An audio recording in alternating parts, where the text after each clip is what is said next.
Hello, Cancer friends. I'm Annie Botticelli, and welcome to my Cancer October 2024 Astrology Horoscope Forecast.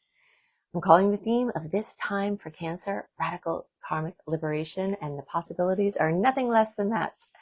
We will go into all of the details about this very powerful month, definitely one of the most intense of the whole year, coupled with September, as we are in this last eclipse cycle of the year. Big things are happening. This is for you if Cancer is your sun sign, your moon sign, your rising sign, or any other Cancer placement you're listening for. What I'm going to talk about here is part of your astrological picture. And very late degree Cancer friends, so birthdays like July 15th through the rest of the sign, or Cancer degrees 23 degrees to the rest of the sign, I suggest you additionally listen to my Leo report, as your very late degree friends will benefit from both readings. YouTube friends, I'm going to be working on the chart.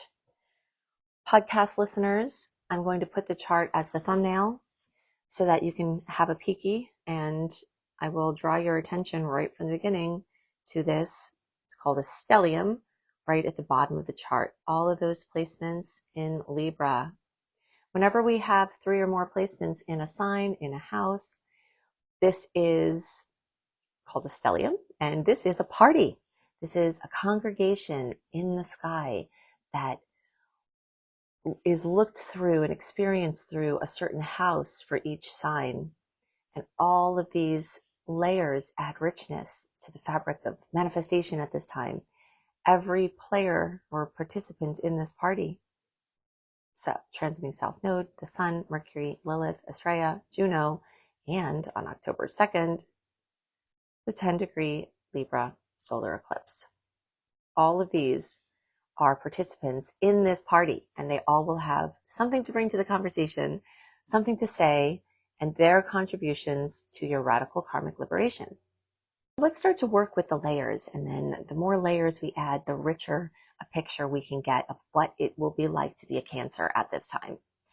So the first layer that we can look at is this most easy to see layer, all of these Libra placements. So this party is in air, which means it's a meeting of the minds, a mastermind meeting, I like to call it. It's also all about partnerships. It's all about collaborations. It's all about connecting with other people. It's all about helping others, having them help you, and binding together with these synergistic experiences that can make things better for everybody involved. I'm going to go deeply into what each of these members of this party will be bringing to the equation. And along with that, I'm going to roll in another layer of richness specifically for Cancer, in that they're all moving through Cancer's 4th house. So I'll add in what it means to have the party here. And we'll also add in one more layer of richness, which is the angle that these Libra placements are making to your Cancer placement, because all of this is going to flavor how you experience it. Okay, so starting right here from the beginning, we've got transiting South Node. The nodes are, so the North Node and South Node transiting are in the signs that the eclipse cycle is in. So we're in the Aries Libra eclipse cycle. We started this in early 2023. This is continuing into the first half of 2025. What we're in now is the second to last eclipse manifestation of this storyline. So me versus we, my stuff, or me, not my stuff, just me versus we, you versus other people, is one of the big polarities that everyone in the zodiac has been experiencing. So topics of independence, codependence, interdependence, autonomy, merging, all of these energies are getting flip-flopped around, taken from one area and added to the other area, mixed around and every which way over the course of these years. So this eclipse cycle that's denoted by these transiting nodes, and of course, the actual eclipse itself, October 2nd, 10-degree Libra eclipse. All of this is a storyline that's happening over the course of these years. And so for everyone, it's doing me versus we, but specifically for Cancer, this is home versus work, 4th versus 10th house. This is your inner world, Cancer, versus your place out in the world. This is your actual house and your actual business. This is your emotion, and this is your logic. This is practicality versus emotional connectedness.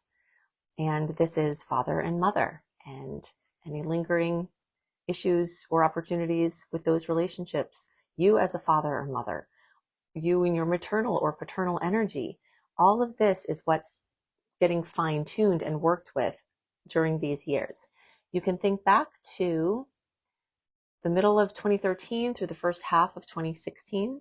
That's when we had this cycle last. Think about the types of things with home versus work, me versus we, all of that went on then. Also the beginning of 2004 through the first half of 2006. That was the prior time that we had this cycle. So you may see some common themes. For many people, this cycle, so the months that we've just had, July, August, September, October, November, a lot of notable things going on. And actually since the beginning of 2023 with home and housing. Many of you may have moved. You may move again, or if you haven't moved, you may yet move in this cycle. If you're hoping to move, this can be a catalyst for that. If you're not wanting to move and that's not on the radar, home improvements, getting more settled in your house, getting a second home, having, something, bringing your business into your house. These are the other types of changes that can happen. Getting a roommate, having a new introduction to your home through a partner or a child. All of this is, what is happening. And of course, the solar eclipse energy is this new energy, new chapters in relationships, and new chapters within the relationships that you have. And so eclipses are very much related to karma, coaxing out good karma, things that you have within you to be expressed, and annihilating bad karma, clearing it up sometimes in an instant. So really, one of the radical karmic liberation points that are happening now for you is not only releasing deeply rooted patterns in general from your childhood, from deeply seated family dynamics, emotional patterns, but also relationship patterns, your current relationships, not just your ones of origin. But this is a time, unequivocally, where you can liberate yourself from ancestral baggage. The things that our parents have unresolved, they put onto us through their behavior. And we take it on, through nature and nurture. Genetically, we take things on. I think we will start to see more that there are more types of patterns that we take on from the blood. And it's not just medical types of things, but whatever it is, this is a time where these patterns that no longer serve your growth can be completely liberated. You can be liberated from them, and you can create a new emotional foundation that aligns with what you believe to be your true essence, not what your family thought of you, not what you thought of yourself or became based on your upbringing. This is very much centered around relationships because it is the Libra energy, but for Cancer, it's very much related to mother energy, mother relationship energy, and home. So this is a karmic home cleansing, and this is a catalyst for clearing out the karmic debris, basically, in your home and family life, in your house. It can transform your living environment and your family relationship, and it can make more space for peace and harmony and emotional fulfillment. Libra energy is very much about peace and harmony and emotional fulfillment, or at least fulfillment within the relationship. It's the intellectual fulfillment that comes through the Libra connection, and it's the emotional fulfillment that comes through the Cancer placement. And of course, if you don't already know this, I'll add to the equation here. Cancer is ruled by the moon. The moon and Cancer both rule the fourth house. So everything that we're talking about here is getting put through the lens of the Cancer placement. So this is like really, really, really poignant for you as a Cancer. Now let's talk about some of the things that these other party goers will add to the conversation. The sun is going to illuminate emotional depths. It can illuminate hidden truths. It can bring clarity to emotional issues that need healing. It can be a bright light on your innermost aspects of your being, your home, your family, your emotional core.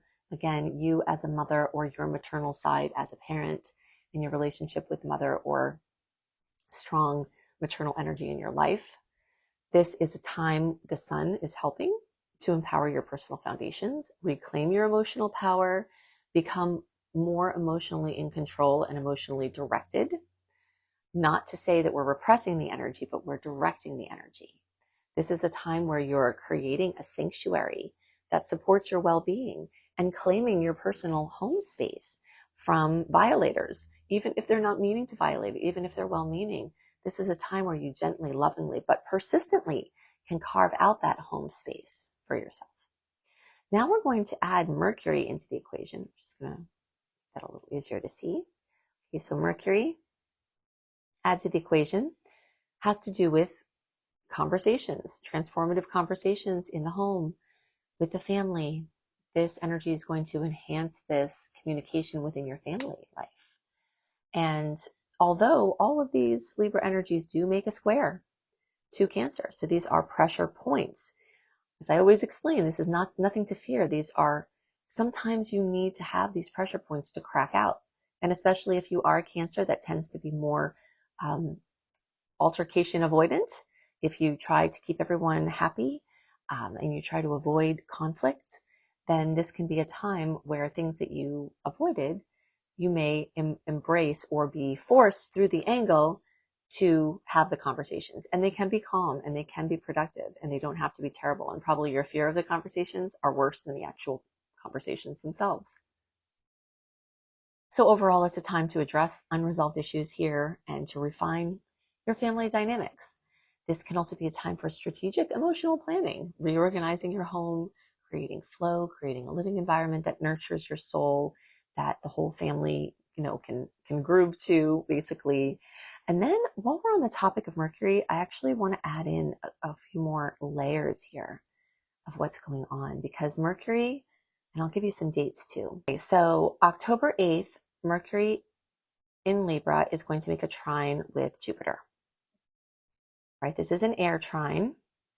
This is going to favor negotiations and agreements and communication of every type. So if you have to have conversations, the days around that time can be great for that.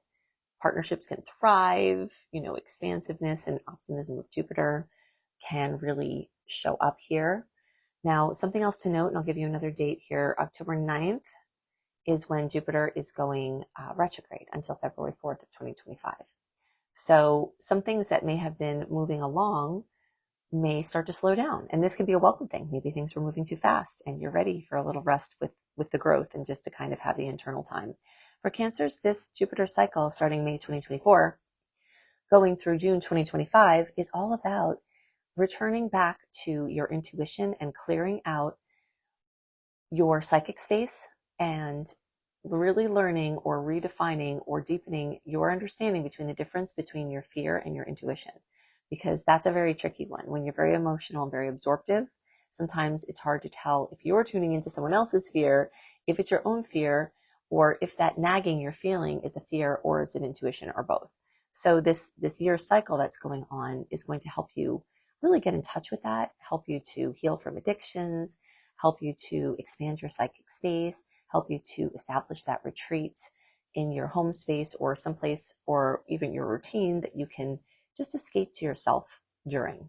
Okay, so October 9th through early February, we're going to feel this kind of backslide internal focus in some places where Jupiter was expanding. But since Jupiter has been expanding a quiet place for you, this might be more noticeable internally than external things, but Jupiter is still governing everything globally as well. So we may see certain things that were blazing forward starting to slow down. So if there's something important to you that seems to lose heat at this time, then just know that this is a reflection process and time. This is a time for redirecting and for discerning, rather than getting your fingers in too many pudding pies and being distracted and spread too thin, as Jupiter can tend to do. Jupiter in retrograde helps you to pick those things that are most important, prioritize them, and then put your energy into those. Okay, so the next angle with Mercury is going to be when Mercury comes and makes a trine to Saturn in Pisces, and that's going to happen in the days around October 21st and 22nd. By the way, if you like the dates, go to anniehelpsyou.com, put your name and email address in there. When you click receive, you'll get a welcome letter that will have an archive link. In the archive link in the search bar, put October 2024 astrology, and you will get my sweet and salty date aspect dates. And so you'll get all my favorite aspects of the month. I'm giving you a few, but if you want more, you can get all my ones to be awareful and careful of, all of the sweet and salty dates, and a general write-up of the month. Okay, so October 21st and 22nd, Mercury in Scorpios, Mercury will have moved from Libra to Scorpio, and it will trine Saturn in Pisces. And this is going to be amazing for problem solving and disciplined thinking. This is going to be great for future planning, although Mars is starting to slide into its retrograde shadow period. Jupiter will already be in retrograde. So this idea of planning things for the future is going to kind of be dialed back, where you'll get back to things just right in front of you, your daily routine, the simple basic steps that will eventually help you to reach those goals. But the focus is kind of less broad now and more close to you. While we're on that topic, let me give you some other important dates along these lines. September 12th through October 7th. I did a very good job explaining what is great about these dates in the September report. And also it's important to know that we are still being governed by that September 17th Pisces eclipse, which is a water trine for you. So if you haven't already listened to my September reports, you're definitely going to want to do that as additive to this October report, because those energies are going to be in effect now still in October. They're long, orbs of energy and manifestation. So podcast friends, you can just scroll back in the podcast list and you'll find the September for Cancer. YouTube friends, you can either go to my YouTube channel or I'll have a playlist at the end of the report. Okay, so I'll give you a brief overview though. September 12th through October 7th is the last period free from personal planets being retrograde or their shadow period. So Mars, Mercury, and Venus are the personal planets that go retrograde. And when we have those times when they're not retrograde and they're not in a shadow period, it's a time to put your boats out to sea. The tides are going out. You put your message in a bottle out. You launch your things that you want to go far and wide. Because after October 7th, anything that you start to try to launch far and wide will come back to you. Mars will start its shadow period of retrograde. Jupiter will be in retrograde. So the tides will be coming in. This is not a bad thing. This is just a thing to know so that you align your energies. If you want your big lifetime launches, your huge decisions, your major, purchases and sales, if you can help it, Spirit might have a different plan for you and you'll have to follow it if it's not aligning. But anything that you start, if you want to incorporate a business and start something where you don't have the retrograde energy in it, something like that, September 12th through October 7th will be good for us. So that first week of October here now in this October report is going to be very different than the rest of October, because we'll keep going deeper and deeper into Mars shadow period retrograde. And Mars doesn't actually go retrograde till December, but every day from October 7th on, it's going more into that zone of internal reflection, where you try to do things and then it's not working, where you get frustrated because the flow that was happening before is not happening. So if you can adjust quickly to this change, this can be so much better for you, because you have the permission to stop trying to force things. While it's sometimes not good to try to force things, if you ever had a more active kind of pushy time, September 12th through October 7th would be that time. It's a time to actively just try to get things done and make things happen. And then it's time to be the spider and get into your web that you've created. So September 12th through October 7th is a time of active web weaving, where you're going to make as many webs as possible so that you have as many things in process or out there working for you, so that when you're being the spider for the whole retrograde for the rest of the year, well into 2025, then you can just hang out in your web and see what comes to you and get the food that comes there instead of trying to conjure. Through October 7th is a conjuring time. After that is a time to chill. This can be fantastic for having your ambitions wane. If you are feeling sad or concerned about that, then I can just take that right out of the equation and tell you that this is just aligned with the natural rhythms for you to start to go more inward, go more backward, get more right in front of you, and kind of dial back some of your long-term aspirations. Also, just follow what's flowing. If something is flowing for you and you're into it, just follow that flow. But as soon as it starts to not flow, that's the time to see what's flowing and put your power behind that. So another aspect will be with Mercury will be when Mercury then goes in trines. Again, most favorable aspect in all astrology, Mercury will be in Scorpio then, making this water trine with Neptune in the days around October 31st. So Samhain, Halloween, All Saints Day, Dia de los Muertos, whatever you are celebrating, all of this has this beautiful aspect where it will help the veils to be even thinner, as they normally will be. This transit with Neptune can aid in tuning into those realms that are beyond our conscious awareness and help the veils between worlds, which are already thin, to become thinner. Scorpio time, they do get thinner anyway. This aspect will make them be thinner as well. So it's perfect for sending prayers to those who've passed and it boosts the chance for synchronicities where those greetings that you're sending to the other worlds may come back to you in clear and obvious ways. So it's a very sweet, dreamy, fantastical type of energy. Okay, so now let's get back to our Libra party in your fourth house and look at some other players here. Estrella's involvement is going to have to do with like a healing balm. I like to call Estrella as a healing balm. So healing the heart of the home, addressing wounds within your family, restoring balance and harmony, revitalizing emotional security, getting more emotionally fortified and ready to embrace the new beginnings that are coming from this eclipse time. Lilith here can give you a little more clear picture there. Lilith is all about unleashing your inner power and using your home as a sanctuary to do that. It's about reclaiming your personal space, reclaiming your personal power, magnetizing authentic connections, and really tuning into what home means to you and how you can improve it. Star goddess Juno is all about committing to family growth, committing to relationships, committing to your relationship with yourself. And the solar eclipse, just back to that summary, it's really just about revolutionizing your emotional core and radical karmic liberation of family ancestral baggage, to create this more aligned emotional foundation for your future growth.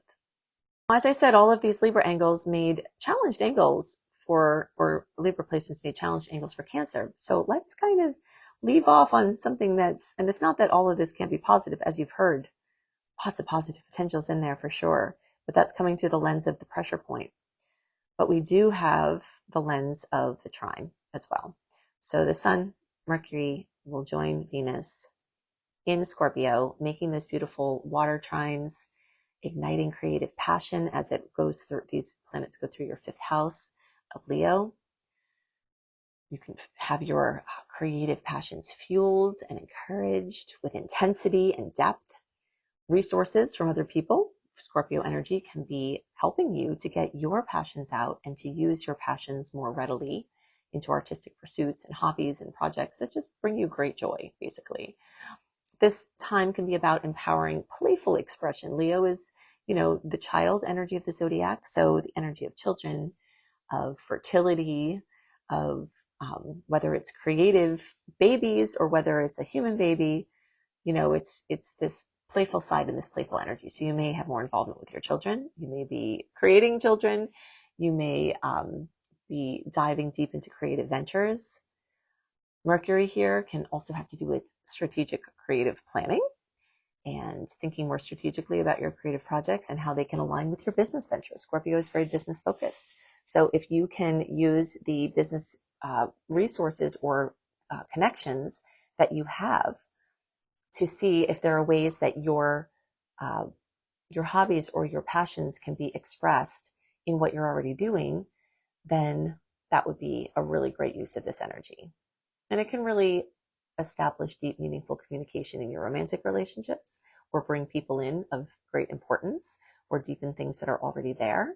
And just a general day-to-day celebration of life. This fifth house is very much, I call it a bucket list. It's just like this gratitude energy of what is fun and what is beautiful and what is now. If you're trying to create romantic fulfillments, this may be a time where that shows up. Work that you've done before may help you to enjoy the fruits of your creative efforts now in general. And that's, from Venus being there and also earning money. You may have more opportunities to earn money from your creative ventures and or from your Scorpio deep, intimate, and financial connections. Okay, so make sure you like, subscribe, and click the bell. As I've been told, if you don't click the bell, you won't receive my notifications. And if you enable notifications, it makes it even more likely that you're not going to miss anything that I post. And if you want early access to my public horoscopes, then go to anniehelpsyou.com. You will see this page. Scroll down there, put your name and email address in here, click receive. You'll get a welcome letter into your inbox. Sometimes it goes to spam. You can find it there and move it to your inbox. And there will be my eclipse resource page. There will be my zodiac health tips. You'll get my 28-day virtual coaching program, All of this for free. These are VIP perks. And at that archive link, you can search for October 2024 astrology to get my write-up of the sweet and salty dates. A lot of different dates that I didn't talk about in this report of aspects that you will really want to know and how you may see them manifest. Lots more goodies. I'm always finding out ways I can give extra perks to this community. You also get monthly mini astrology lessons. Now, if you're interested in learning astrology and you want something more structured and a system, I have that too. I've been an astrology teacher for decades, and I've helped many, many people get to where their passion of the stars helps them to earn money. So you can scroll down on that same page, click on Up Level, and you will see my Astrology Basics and Beyond course or my Become a Professional Astrologer Mastery Certification course. If you think I put a lot into my free offerings, you should see what I put into those courses. I hope you have a wonderful month, and I'll see you next month.